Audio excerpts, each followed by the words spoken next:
పిత పుత్ర పవిత్రాత్మ నామమున ఆమేన్.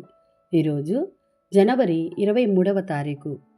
మార్కు సువార్త 3వ అధ్యాయము 7వ వచనము నుండి 12వ వచనం వరకు.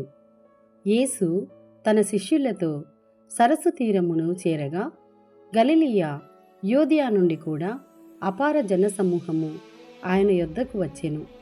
ఆయన చేసిన గొప్ప కార్యములను అన్నింటిని గూర్చి విని యెరూషలేము నుండి, యూదయ ఇదుమయ ప్రాంతముల నుండి, యోర్దాను నదీ తీరమునకు ఆవల నుండి, తూరు సీదోను పట్టణ ప్రాంతముల నుండి గొప్ప జనసమూహము అచ్చటకు వచ్చెను. జనసమూహము తనపై విరగబడునేమోయని యేసు తనకు ఒక పడవను సిద్ధము చేయుడని శిష్యులను ఆజ్ఞాపించెను. ఎలయన ఆయన రోగులను అనేకులను స్వస్థపరచియుండెను. అందుచే ఆయనను సృశించుటకై రోగులు అనేకులు త్రుక్కిసరాడుచు పై పడుచుండిరి. దెయ్యములు పట్టిన వారు ఆయనను చూడగానే ఆయన ముందు సాగిలాపడి, నీవు దేవుని కుమారుడవు అని కేకలు వేసిరి.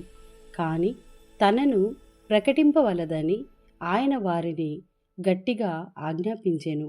ఇది ప్రభుని వాక్కు. సర్వేశ్వరునికి వందనములు.